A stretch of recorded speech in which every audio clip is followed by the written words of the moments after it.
All right, ladies and gentlemen, welcome to tonight's Fiveable review. And yeah, let's go ahead and get started. All right, good. We've got the questions coming in. Okay, so we've got those. We're going to get those.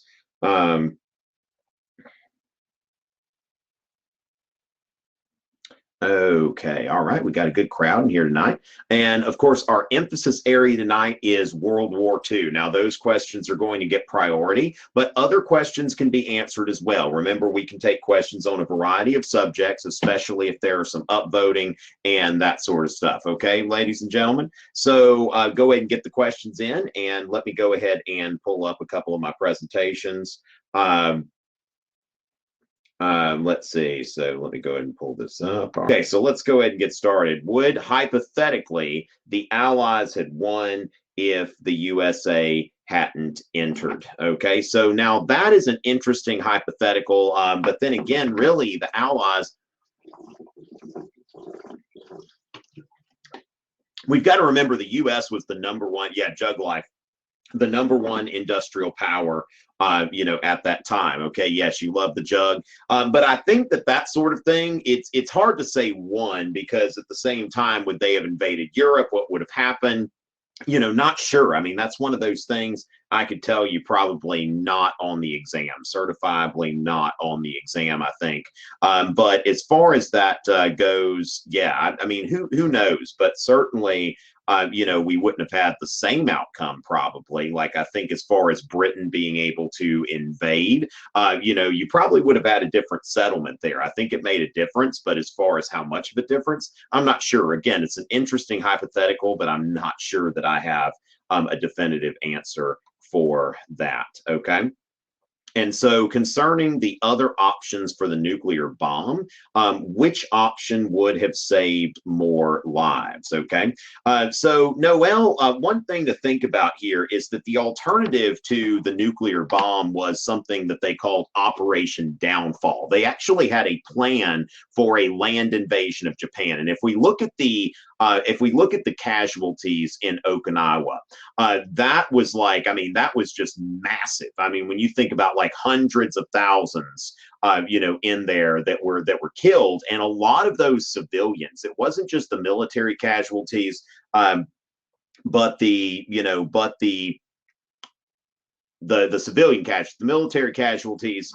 As far as that goes. Who knows? I mean, that's the thing is, I think sorry, I'm kind of tripping over my words. Give me just kind of a second here.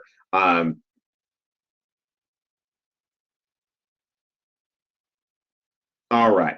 So as far as that goes, the thing is, if you think about the land invasion. Okay, y'all are hitting me with hypotheticals right there just off the bat. Sorry about that. It's just like a lot of thinking here, thinking about the what ifs. Now y'all keep in mind that these things really aren't on the exam. Okay, like when it comes down to that, it's like these are interesting questions, but not not extremely relevant to APUS history.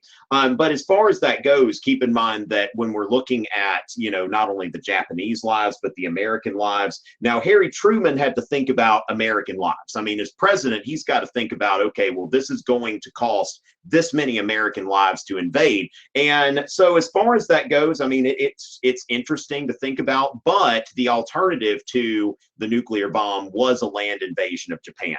And so Aaron's doing a good job here, Aaron's doing a good job here with, answering some questions here. An invasion probably would have required the mobilization. Wow, that is, and that's probably not, not too far off. If we would have seen the kind of fighting on the Japanese home islands that we saw in Okinawa. So, for example, the Battle of Okinawa. Okay, just let me have the casualties like right in front of me here. That this was like the last like major battle on the Pacific theater, and just to go over this, I mean we've got about 14,000 American soldiers that are dead, and then the Japanese we've got here that they've kind of got the it says here from 77,000 to 110,000 killed, but also 40,000 to 150,000 civilians out of an estimated 300,000. So it's like, when you think about this, just the sheer weight of the casualties there. And when you look at this, the Battle of Okinawa, as is being noted, was more costly in terms of lives than the nuclear bombs on Hiroshima and Nagasaki. Now, another thing to consider here is that the bombing of Tokyo. Okay, so it's like the bombing of Tokyo actually, I believe, had more casualties. As far as, I mean, it wasn't a nuke, but at the same time, there was a great deal of bombing of Tokyo. But yeah, y'all are hitting me with these hypotheticals real quick, not letting me get. Okay, yes, there we go. Okay, now we're actually getting into some stuff. Okay, so okay, now I get to sort of warm up here. All right. So as far as that goes, the question I was about to answer left. Okay. So what specifically differentiated World War I and World War II? Now, in terms of that, that's an interesting question, because if we want to think about American involvement in World War I and World War II, then we'll think about comparison. Okay. And when we compare things, we also want to think about the similarities. Okay. So not just differentiated, but first of all, the United States was hesitant to enter both World War I and World War II. And we have to think about that in terms of the Washingtonian, Jeffersonian foreign policy, which is, of course, something that when we consider that the United States is thinking about, do we really want to get involved in a European war? And so when Europeans started killing each other in 1914, the United States is like, not so much. The Lusitania happened and everything. And then we go to, we get into World War I, and Woodrow Wilson's like, okay, unrestricted submarine warfare. We're getting into World War I. And while we're at it, we're going to make the world safe for democracy. Now, fast forward a little bit. And was the world made safe for democracy? Not so much. Okay, the world was not made safe for democracy. Instead, you had the rise of dictatorships, and so there was a with the rise of dictatorships, there's kind of a buyer's remorse. There's a buyer's remorse here, that the United States is like, we got involved in a European war for the first time, and we got involved in a European war for the first time, and look what happened. Okay, no good really came out of that. So you can understand why the United States is a little bit hesitant to get involved in another world war, which, if we think about this, in terms of the Second World War, got rid of the Holocaust, right? It ended the Holocaust, but at the same time, that's not why we got into the war, and it's something that people didn't really know that much about. Okay, so as far as that goes, we're getting into the war, but what we're thinking, like, that's more Europeans killing each other. And so when it comes down to it, the United States in World War II got attacked. And if we hadn't gotten attacked, we probably would not have gotten involved in that war, maybe would have continued to help the British, okay? And so as far as that goes, we think about the similarity there. Now, in terms of differentiating as well, that World War I, okay, when we think about World War I, from a global perspective, World War I, it's very difficult to think about in terms of good guys and bad guys and that sort of thing. Who started it? Now, the Germans had to admit guilt for World War I, but it's not like the Germans just started that war. Now, World War II, we have a situation where Hitler, definitely was aggressive. Hitler was definitely taking actions that started that war. Now, at the same time, we have to go back to the Treaty of Versailles and think that, there were reasons that Germans were embittered and rearming, but really there's no question about World War II on the European front. Who is it that's starting that war? It is Germany. And so, of course, at the same time, there's Japan as well. And the U.S. was attacked during World War II. And World War I, that's one of those things that there's that World War I propaganda poster that says, beat back the Hun and buy Liberty bonds.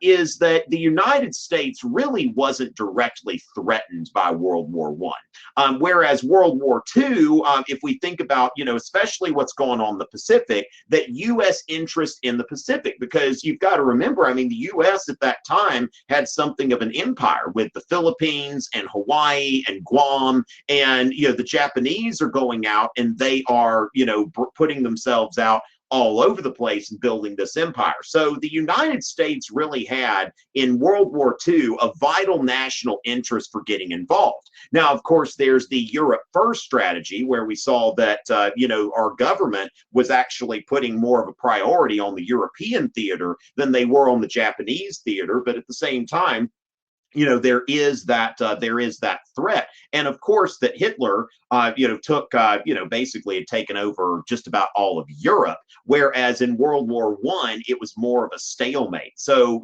really, if the United States had not gotten involved in World War I think it probably, like my guess is, we probably now see, I'm kind of getting warmed up now, and I can get into hypotheticals now. See, and so as far as that goes, that World War I think the United States probably did more harm than good by getting in, because if it hadn't been for the United States getting involved, then maybe there would have been a true stalemate, and they would have had to make, more of an equal peace, rather than, Woodrow Wilson comes in with the 14 points and everything. So as far as that goes, now the other thing about World War II is, in World War I versus World War II, we think about the settlement, that after World War I, the United States didn't join the League of Nations, even though we are, still involved. I'd mentioned in another session the Washington Naval Conference, and the Dawes Plan and the Kellogg-Briand Pact. So the United States wasn't absent from global involvement, but wasn't, fully involved. Whereas after World War II, we spill right into the Cold War, okay? That the United States after World War II willfully takes on a leadership role, okay? And is saying that, like, we are okay being, like, an official global leader, and, we don't have to worry about, we're not going to kind of halfway get involved. We're going to take a leadership role here. So that's what I think in terms of, when we think about, of course, in both wars, it took the United States a little longer to get in, but after the Second World War, we see a leadership role, with the United States in the Cold War. So interesting question there. All right. Now, here's the thing, ladies and gentlemen, again, I'm going to say that I am just so weary of hearing people talk about numbered periods. I'm going to remind you that numbered periods are never on the exam, okay? And so the thing is, you will never be in a situation where they will ask you about, what happened during period 1, or can you summarize period 7? And there's so much there in a numbered period, and I don't know why people use this kind of language. If you were to ask me, like, hey, could you tell me a little bit about the Great Depression or that sort of thing? But remember that what we're really trying to do here is to really kind of delve into things, because when it comes down to it, a lot of what you're going to need for this exam is kind of in-depth knowledge of certain things, for the DBQ, the LEQ, the SAQs. So when you look at that, now, of course, you could go to YouTube, and Joe's Productions has some great period summaries. But again, I try to tell people every week, don't speak in terms of numbered periods, speak in terms of specific content when you're asking questions, because you will never see a numbered period on the exam. And I think that the College Board did a disservice by calling these things numbered periods, because I'm just scared that students will grow up and people will be, oh yeah, that was in the middle of period 7, wasn't it? And it really has no meaning. It's a way to organize the teaching of the course, and I think that, yeah, but just keep that in mind. All right, so going with that, the founder of fascism, okay, Ultra Whig had it, Benito Mussolini, okay? Now, of course, that's going to be something that's kind of not a big deal on the exam itself, okay? And what we want to focus on, all right, now, as far as what I've seen from the exam in the past, is we're going to be focused on American neutrality before the war, the post-war settlement, and all of that. Really, the internal workings of these European governments are not going to be critical for the AP US History exam. And that's part of my role here, because World War II is such a broad topic that a lot of people are going to zero in on things that may or may not be, may not be emphasized on the exam. But I would tell you to focus on the home front, okay? Now, this is a great question, Emily. So how significantly were women affected from World War I and World War II? Now, this is a great question. Now, this is an example. Those of you kind of joining us for the first or second time or something like that, as far as that goes, that women after World War I. Now, remember, the big change for women after World War I was the voting. Okay, that women have the right to vote. Now, women do not after World War I have any kind of social equality or anything like that. That they still don't have access to the professions. You know, they're not doctors, lawyers, professors.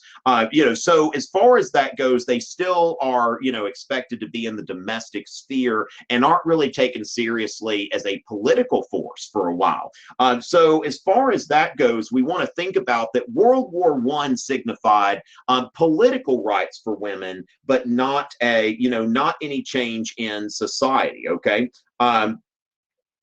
And so as far as that goes, then we get to World War II. Now, World War II, we want to think about, now, World War I in Europe, you hear about women working in the munitions factories and stuff. That wasn't so much a thing in the United States during World War I. But during World War II, we've got your, Rosie the Riveter, we can do it kind of thing, right? And so as far as that goes, Rosie the Riveter, okay? And we think about like Rosie going out there, we can do it, war propaganda showing this woman flexing her muscle. And then after the war, Rosie's told to go home, okay? Go back home, go back into the domestic sphere. And, this empowerment that women had during the war is sometimes seen as it's sometimes seen as a causal factor for the women's movement, because they experience this independence and then they're told to go back into the home and to make peanut butter and jelly sandwiches and that sort of thing.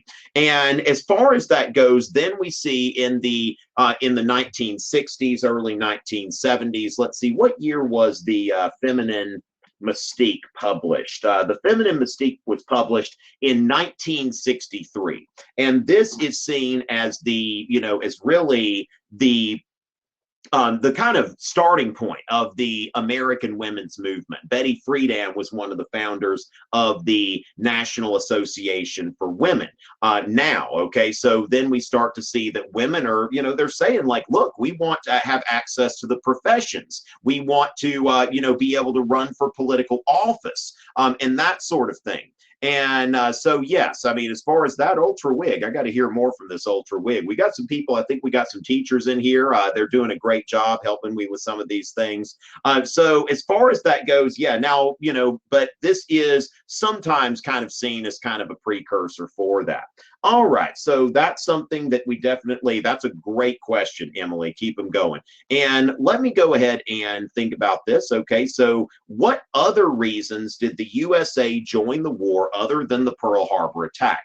Now, I would say here that there's no other reason, okay? That as far as that goes, that remember the American public was having a tough time, okay? Like thinking about getting involved in a war. That the America First Committee. Now, the idea of America First, that's President Trump didn't make that up. That's what he calls his foreign policy. But that also goes back to the 1920s. Warren G. Harding ran on a platform of America First. Now, one thing I didn't know, this is an interesting tidbit for some of you teachers. I didn't know this until I was reading a book a couple months ago. I didn't realize that Woodrow Wilson in 1916 had run for re-election. And of course, there was that slogan that's more commonly known, he kept us out of war. But Woodrow Wilson also used the slogan, his campaign used the slogan, America First. And so we see that in World War I and after World War I. And then as the war is heating up in Europe, there is the America First Committee.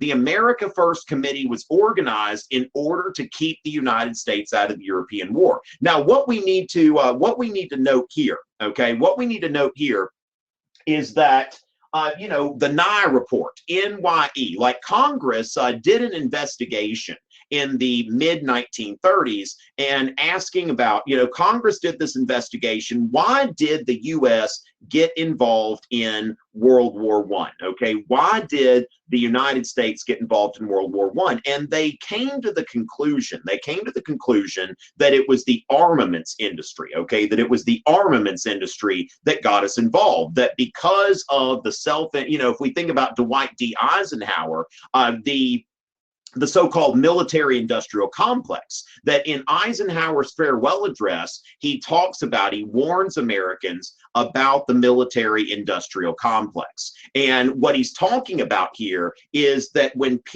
countries go to war, people benefit from these things, okay? People benefit from wars. Think about something like the 14th Amendment, that, the debts of the United States will always be paid in full, that Confederate debt is going to have to be repudiated. And so essentially it guaranteed that people who had profiteered in the Civil War on the Union side would get their money. In World War I, people profiteered off that war. And so the American public, they were highly suspect of this war, and they were thinking in terms of the forces trying to get us involved in this war are just self-interested, okay? And so as far as that goes, they're self-interested, they're trying to get us in here. This war is really none of our business. And the Pearl Harbor attack really changes that, because all FDR was able to do before the Pearl Harbor attack was try to help the British. Now, this is what he called the arsenal of democracy, and there are three components of that: cash and carry,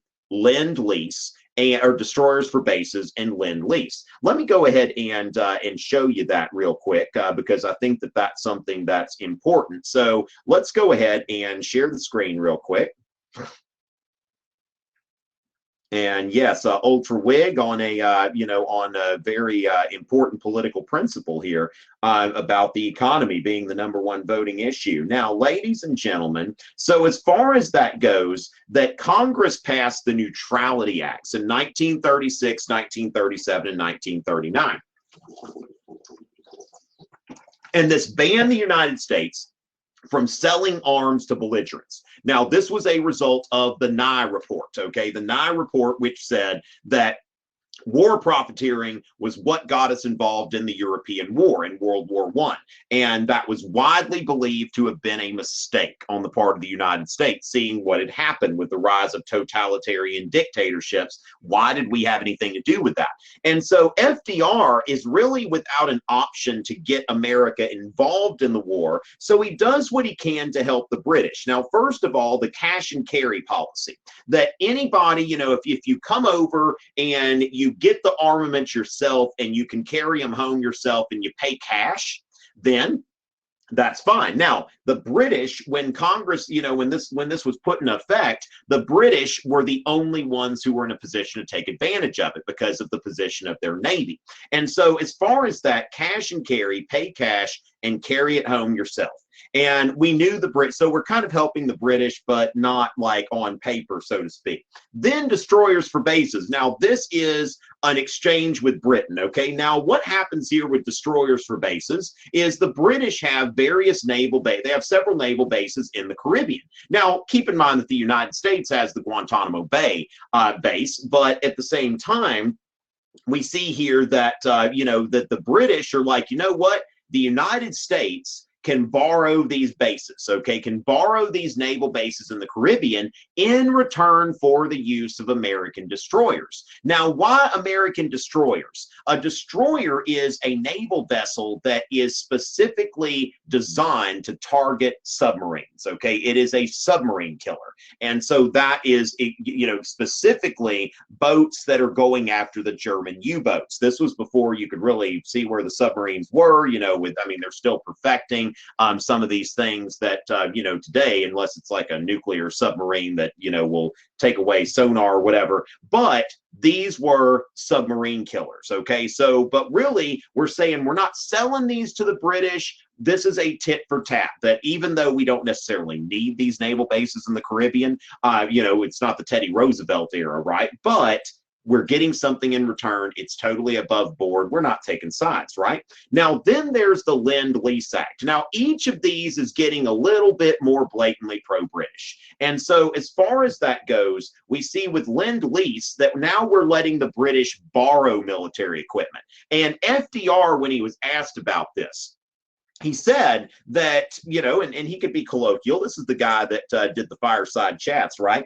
That FDR is like, if your neighbor wants to borrow a garden hose, you don't tell him that'll be $15. You just let him borrow it, and he brings it back when he's done with it. And so we're letting the British borrow our military equipment. Now, remember, at the same time, we are also coming out of the Depression due to the production that is kicking in. So while Europeans are killing each other, the United States is, starting to come out of the Great Depression because of the demand for armaments. And so as far as that goes, also we want to remember that World War II was the third of four drafts in U.S. history, okay? And so as far as that goes, that, the four drafts are the Civil War, World War I, World War II, and Vietnam. So it is one on either side of the world wars, okay? So as far as that goes, one on either side of the world wars, but this also is the only true peacetime draft. And so FDR signed the Selective Service Act. Now, some people accused FDR of wanting to get us involved in the war, okay, wanting us to get involved in the war. But at the same time, you would think that it's nice to be prepared, okay? It's nice to be prepared for the war, because I think when it comes down to it, we want to be prepared in case we go to war. So, there is a debate. Was FDR trying to get the United States involved in the war, or was he trying to keep us out of the war? And, that's certainly a healthy debate, and I've heard historians weigh in on both sides, okay? So, as far as that goes, I think that was just a good thing to kind of get into, is that, that so-called arsenal of democracy. All right, so going into that, let's go ahead and get back to our questions here. All right. How did World War II boom the economy for the U.S.? Okay, so yes, as far as that goes, the Great Depression, like FDR, tried a whole bunch of things. All right, FDR tried a whole bunch of things to try to get the economy back going. You look at the data, like with GDP and all of that kind of stuff, and not so much. Okay, it's not.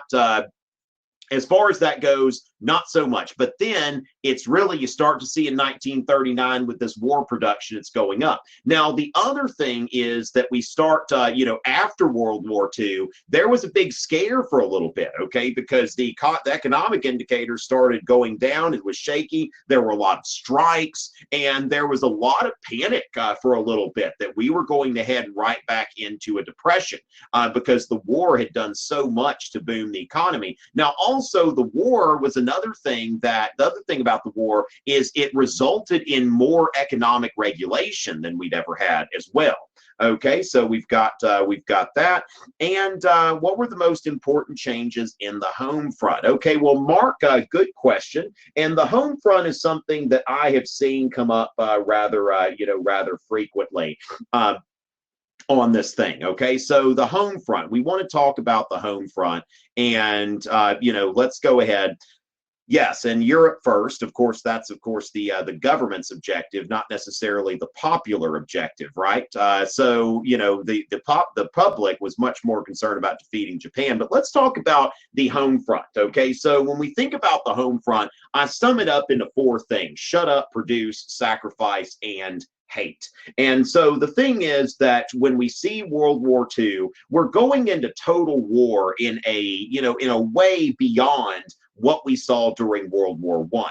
And so everybody is involved, okay? So we see things like this. Now, of course, there is this like gender stereotyping here that it's always the woman who's running her mouth and her careless talk. Okay, so you see that sort of thing here, just aimed at women. Whether this is indicative of the times, right? And then close your ears to enemy propaganda. So you want, getting people to think in terms of, because I was told I'm planning to go to Eastern Europe this summer, and somebody told me, like, don't smile so much. It's just people aren't going to trust you. Like in other cultures, they're not quite as open as we are in the United States of America. So, it's encouraging Americans. A lot of people in other parts of the world find us loud and obnoxious and, just too talkative, too smiley. And this propaganda is telling people like, hey, you need to be on your guard. And then don't start forest fires. Okay. That's just not helping anything. And so a lot of the war propaganda is focused on increasing production, okay, increasing production. And so when we look at what's going on here, that production, pricing, rationing, and peacetime industries are converted to war production. And so we see here in a lot of these cases, a lot of this propaganda is focused on, we need more production, okay? So soldiers of production, what you make can prevent this. Now, even private companies are chipping in. This was a Texaco advertisement. You could see this like right next to the clock in or something like that. Go ahead, please take day off. And so there is the Japanese guy with, of course, accentuated features, big teeth. You see that in a lot of these, okay? And of course, Rosie the Riveter. Now we see where women are going in and they are working in these factories. And here we see a woman who is riveting. Now we also notice this is a woman of color. FDR's Executive Order 8802. Now the thing is, it's more important that you know what the executive order did than the number. Like one time I was talking about this, I think it was a week or two ago, and I said 8801. That would be a minor error. It's not like somebody's going to count off, oh, they said 8801 instead of 8802. No, you get no credit kind of thing, okay? It prohibited racial discrimination in the defense production industry. Now, one thing that I didn't realize, this wasn't just, now, of course, FDR did a lot of things during the New Deal to help African Americans, to deal with the Depression, creating black CCC camps and some other things like that. And of course, that's when black voters started to go over to the Democratic Party. But the thing is that there were also in the defense industry, there was some discrimination against Italian Americans and German Americans. And so this was part of what Executive Order 8802 was, to try to stop the discrimination against these German and Italian Americans as well, not just African Americans. Now, it didn't mandate that the workforce be integrated or anything like that, but you could not, if you were getting a defense contract from the government, you could not discriminate based on race or national origin. Now, as far as that goes, then we see price controls, that if you owned a diner, then everything is going to have a price ceiling, okay? So competition, we're all in this together. We don't need to be competing.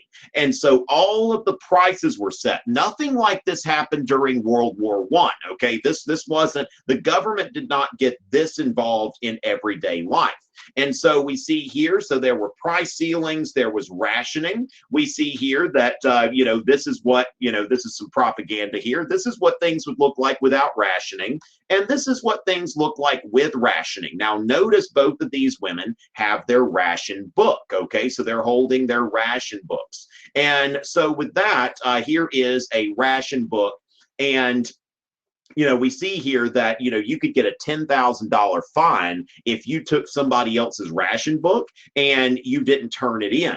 And so ration books, ration stamps, this is, you would have a gasoline ration, a mileage ration, going out and just going for a long drive. That's not so much a thing during the war, okay? Everybody needs to be focused on the war effort. And so Americans share the meat. We look at your share of meat, save fats for explosives, and then make sure to conserve material. Just a little thing about me. Sometimes I've got a funny thing ever since I saw this about throwing away paper clips. All right, that I will not throw away a paper clip. I will totally reuse a paper clip. And it's just, I always think about, like, if I'm throwing away paper clips, after I saw this, I was like, am I helping Hitler? Like, if I just take a paperclip and throw it away, did I just help Hitler? Did I just cost us like a small fraction of an aircraft carrier? I don't know. And so, this propaganda has an effect on you. And notice again the accentuated features on the Japanese. Then, car clubs. So, you should be trying to carpool. Have you really tried? Okay. Have you really tried to save gas by joining a car club? And so when you ride alone, you ride with Hitler. And so then, we see here that James F. Burns, if you're from South Carolina, was somebody coordinated all the war-related agencies. There's actually a James F. Burns room here at Clemson University. I give my students extra credit most of the time for, going and checking it out. Now, then, of course, like World War I, there is that war propaganda that is aimed at, dehumanizing the enemy. So we see the Nazis stabbing a holy Bible. We see the Japanese man about to stab this woman. Now, one thing about this one, okay, this is almost like the Mona Lisa of war propaganda. Stop him and the job's done. Now, if you move your head around and you're looking at this, like, the barrel follows you around. It's really like I go over here and this guy's aiming at me. It is really, really kind of trippy how this how this works. And then we see some of this other propaganda. The Douglas Aircraft Company had their Tokyo Kid. So you see the blatant, just the really just gloves off racism here as far as that goes, that if you are trying to rush out the door, notice he's got his blood-stained dagger there. So much say, Tokyo Kids say, much waste of material makes so happy. Thank you. And so this is the sort of thing, like at the aircraft company, you were seeing that, he's so happy, don't buy defense bonds. So we see reverse psychology. Don't buy defense bonds. Make me so happy. Thank you. Now, then, of course, there was a whole Popeye series. Now, at this time, remember, it's really the 50s where you started to see televisions in the home. After World War II, okay? After World War II, we start to see televisions in the home. But in the, the 1920s, 1930s, you would go to the movies. And so before you saw the movie, there'd be a little Popeye cartoon that would come up where he is fighting with the Japanese, and it's all this comic relief and humor. You can find these on Amazon. These are some interesting cultural relics. You're a sap, Mr. Jap. And of course, the whole idea about, calling them Japs, that's something that was a pejorative term, not referring to them as Japanese. And we see here, stay on the job until every murdering Jap is wiped out. Almost like we're just going to destroy the entire, the entire race of them, which is something that's unfortunate when you think about that there are Japanese Americans who are here as well. And so you can see here at this Japanese American-owned grocery store, this person put a sign out saying, I am an American. It's just a very, very powerful sign here. And so we see here that in the West, what the government did is they rounded up Japanese Americans. Now, I'm not talking about immigrants from Japan, people who were residents of the country, but people who were American citizens are being rounded up and put into these, what we call internment camps. Now, since we're Americans, we don't want to call them concentration camps, right? But you look at this, that this was a temporary facility, but I don't care how temporary it is. These are former horse stalls, okay, that they're asking people to stay in these places where a horse stayed at one time, American citizens. It's really embarrassing to think about, as far as this goes here. And in Korematsu versus the United States, the Supreme Court decided 6-3 that the internment of Japanese Americans does not violate the Constitution. Now, on a very technical kind of note, you might know, remember the Constitution does say that the right of habeas corpus can be suspended during wartime. So there are some things there. I mean, but as far as that goes, there's something really indecent about what happened here. This whole idea that, American citizens can be placed into, internment camps, but really, I mean, these are a concentration camp is anywhere where you would, you would put somebody, put a large group of people, not that this kind of stuff's happening there, that's happening in the Nazi camps or anything like that. But it is something that's very embarrassing. And not Chief Justice, but Justice Hugo Black, he was, interestingly named because he was a former Klan member. He delivered the opinion of the court. Now, this is something that Americans generally are, not proud of. And in 1988, President Ronald Reagan signed the Civil Liberties Act of 1988, which gave reparations to survivors of Japanese internment or their descendants. And so that is something the United States government has apologized for. So remember, shut up, produce, sacrifice, and hate, okay? That, Americans need to be careful who they talk to. They need to be working all the time to produce. They need to be, sacrificing. They need to, use their ration stamps and all of that other stuff. And they need to hate the enemy. Those are those are basically the key points of American propaganda, American government propaganda during World War II, and of course the corporate propaganda as well. All right. So an LEQ on World War II. Now the thing is, and this is great, Aaron, I totally agree with you on that when it comes down to it, you never know. But we could think about causes, effects, and I would think about also, like, as far as what I would guess that they would be most likely to ask about is what you're probably asking, is the causes, the effects, and and then maybe like the home front, how it changed the home front, and comparing it to World War I, we might see something like that. So as far as that, race discrimination in the military, okay, so as far as that goes, remember that 8802 is not ending segregation. It's just saying that you can't not hire somebody, okay? So, you can't not hire somebody because of their race. So the military, now the thing is that in World War I, African Americans were not allowed to fight, but in World War II, we do see Black units seeing combat. The most noteworthy being the Tuskegee Airmen. And the important thing about that is, remember, anybody flying a fighter plane is also an officer. And so as far as that goes, we've got, but remember 8802 is not ending segregation. It's just saying that you can't say that the people of this race or ethnicity or national origin cannot work here. And so going for that, what was U.S. popular opinion? Yes, the people were FDR, about a week before the election of 1940, he made a campaign promise that he pretty much kind of had to make, or else he might not have been reelected in that year. Of course, remember, this is the same year where he was seeking a third term. And he said, your boys are not going to be sent into any foreign wars, okay? And so, yes, American public opinion, and that's why people argue, was FDR trying to keep us out of the war, or was he trying to bring us into it?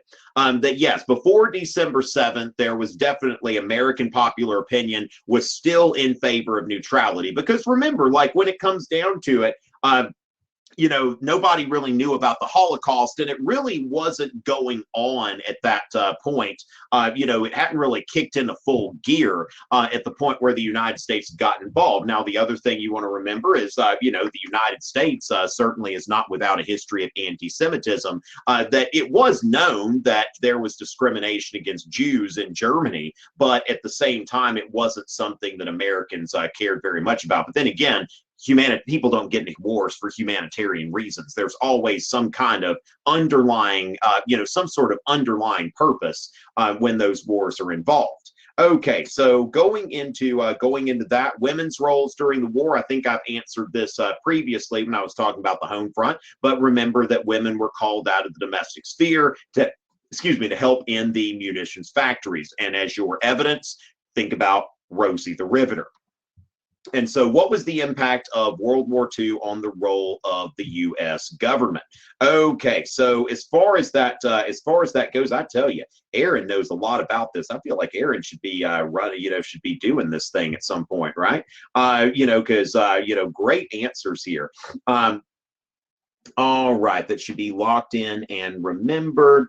Let's see. So I think I've already gone into that, Paul, like as far as the home front, the impact on the role of government. Okay, so again, that, FDR's alphabet soup, that basically all of this infrastructure that the FDR had made during the New Deal, this really, I would say World War II, you probably had more government control over things than at any other time in U.S. history, because you had this controlled economy where competition was pretty much shut down and prices were firmly regulated. So, all of these things that had been, in place, that were in place in the New Deal are kind of escalated. And of course, you kind of see, things backed off a little bit after the war. But then again, when you think about it, like before the Great Depression, like if you put the Great Depression and World War II together, before the Great Depression, there was this idea that the federal government, there was a consensus in the United States, the federal government was really not supposed to, didn't have a role in providing relief for the poor.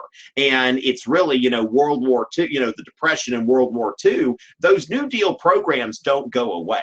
And so that's something, if you think about that perhaps Americans developed a bit more of a tolerance for big government. And that's something that seemed to be going for a few decades until, of course, the rise of the conservative movement in the 1970s. And then you see it culminate with the election of Ronald Reagan in 1980. But then again, those New Deal programs are still here. So I think that, if you put the Great Depression and World War II together, that definitely shows that before 1929 and after 1945, you see a much different role for the U.S. government.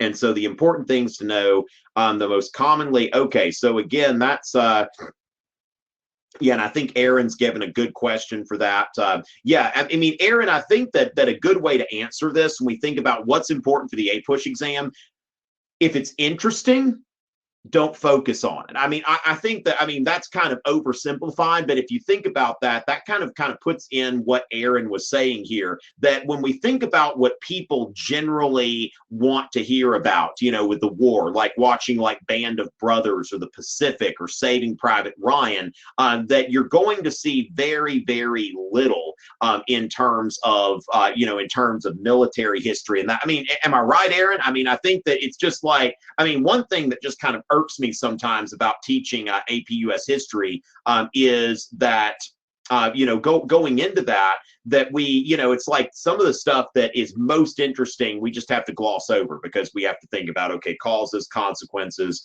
I can, as far as that goes, Carter, I can certainly, give some, I can, let me go in here and I can I'll go ahead and give y'all my home front PowerPoint. I'm going to go ahead and put that in the chat. Okay. So there is a link to my home front PowerPoint. So y'all can go ahead and take a look at that. So that's a link there, and you can go ahead and do that. And I'll also, now I don't know, let's see, my American neutrality PowerPoint that I had up there, I will go ahead and give that to y'all as well. So let me go ahead and put that in the chat. God bless y'all. Okay, so yeah, so go ahead and those two PowerPoints that I put up there, y'all feel free to click those links and download those and keep them. That's fine. I'm here to help.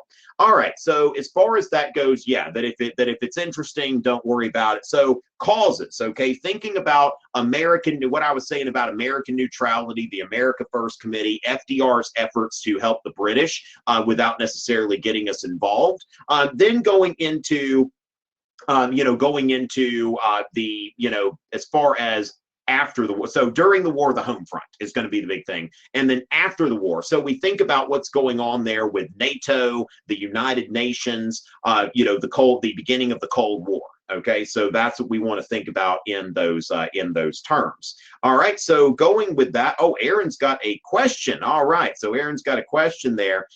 He's had a lot of answers tonight. But yeah, so when it comes down to it, we want to think about, there's no immediate effect for women, okay? That really what we see after the war is the 1950s are a decade of domesticity, okay? Where, it's like women just basically go back in, and it's not like all women were working in the factories, but they go back and the men take the jobs again and that sort of thing. Now you have the I don't think it's not immediate, but it's actually only a few years after World War II that Simone de Beauvoir in Europe publishes The Second Sex, and that takes a little while to get to the United States. And of course the feminine mystique is is the one that we typically refer to in the United States, and that's 1963. So I would say that the effect for women, minimal, but for minorities, what we want to think about is that 1948, Harry Truman signed an executive order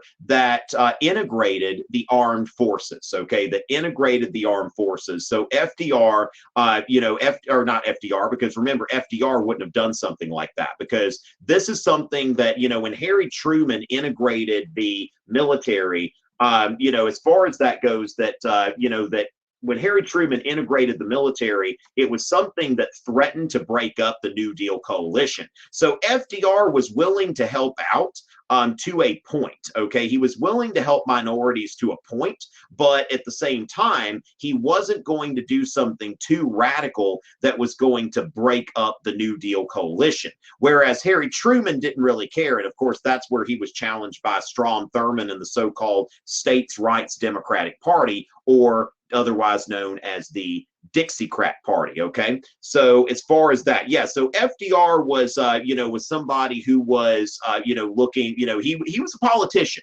so he was going to help black people. I mean, remember the Tuskegee Airmen, that started off as a government funded project to see if a black man was intelligent enough to fly an airplane, and that's the kind of stuff that FDR in his government invested in. So there were some things that he did. If he could do it without ticking off his base in the South, then he was fine with it. Harry Truman, though, in 1948, that's really kind of what starts the civil rights movement. I mean, if you think about it, 1954 is Brown v. Board. So all of this stuff happens, within a decade of World War II. And so going into that, the relationship with the Soviet Union, okay? And so when it comes down to it, the United States and the Soviet Union were allies during World War II. Now, also, from what I've read, I mean, Stalin was actually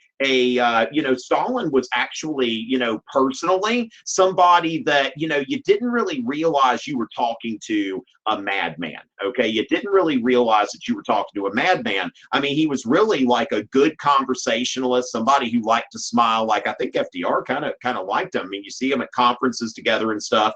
But at the same time, after the war, that's over very quickly, okay? That when it becomes obvious what the Soviets are doing with that sphere of influence. But there was an alliance there, and of course they created the United Nations together. But after that, of course, that's going to be a little bit different. All right, so the U.S. president with the most impact and why? Great question. I don't know if I'm going to get into that one, but we've got some interesting questions here. I'm trying to figure out if I see something that read this question when I was reading through. Okay, the Insider's Guide. What is the Insider's Guide, Rhea?